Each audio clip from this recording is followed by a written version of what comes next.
তিপ্রামথা পরিচালিত এডিসিতে গত ১.৫ বছর ধরে ডেপুটি সিইএম সহ ২টি নির্বাহী সদস্যের জন্য পদ শূন্য। অথচ এ বিষয়ে বিজেপি কিংবা তিপ্রামথা দুই শরিক দলের কারোরই কোনো শব্দ নেই। কী কারণে এই বিষয়টি হিমঘরে পাঠিয়ে দেওয়া হয়েছে তারও কোনো ব্যাখ্যা নেই। স্বাভাবিকভাবেই এডিসিতে দুই শরিক দলের নির্বাচিত এমডিসিরা বেজায় ক্ষুব্ধ। সবচেয়ে বেশি ক্ষুব্ধ বিজেপির এমডিসিরা। তার যথেষ্ট কারণও রয়েছে, কেননা ২০২৩ বিধানসভা নির্বাচনে তিপ্রামথা কৌশলী রাজনীতি করার পর একটা সময় বিজেপির সাথে সরকারে সামিল হয়। রাজ্য মন্ত্রিসভায় এখন তাদের দুইজন মন্ত্রীও রয়েছে, বৃষকেতু দেববর্মা এবং অনিমেষ দেববর্মা।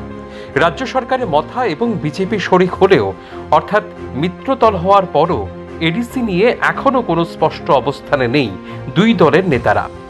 এডিসিতে তিপ্রামথা ক্ষমতায়, কিন্তু বিজেপির ১০ জন এমডিসির কি হবে?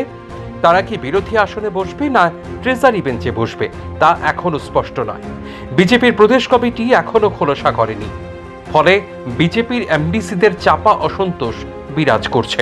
এ ধরনের ধোঁয়াশার মধ্যে থেকে আসলে এডিসি এলাকার মানুষের জন্য অধিবেশনে কোনো কার্যকরী পদক্ষেপ গ্রহণ করতে পারছে না, এমনই মত প্রকাশ করেছেন বিজেপির কতিপয় এমডিসি। এক্ষেত্রে বিজেপির প্রদেশ নেতাদের ভূমিকা নিয়ে প্রশ্ন দেখা দিয়েছে তাদের মধ্যে। বিজেপির এই অংশের এমডিসিদের মতে, তিপ্রামথা রাজ্য সরকারের ২ জন মন্ত্রী পেল, অথচ এডিসিতে কেন বিজেপিকে অন্তত ২টি ইএম পদ দেবে না? এই প্রশ্নে এডিসিতে বিজেপির ১০ জন এমডিসির মধ্যে ক্ষোভ দেখা দিয়েছে। হয়তো দলীয় শৃঙ্খলা কিংবা অনুশাসনের জন্য কিছু বলতে পারছে না, কিন্তু এটা ঘটনা এডিসি নিয়ে বিজেপির এমডিসিরা মোটেও সন্তুষ্ট নন। উল্লেখ করার বিষয় হলো, তিপ্রামথা প্রথমবারের মতো এডিসি দখল করার পর অনিমেষ দেববর্মাকে একসময় এডিসির ডেপুটি সিইএম পদে বসানো হয়, কিন্তু ২০২৩ সালে অনিমেষ দেববর্মা এবং অপর নির্বাহী সদস্য চিত্ত দেববর্মা বিধানসভা নির্বাচনে প্রতিদ্বন্দ্বিতা করার সিদ্ধান্ত নেয়। ফলে নির্বাহী সদস্য এবং ডেপুটি সিইএম পদ ছাড়তে হয়। তারপর থেকে আজ পর্যন্ত ডেপুটি সিইএম পদ শূন্য।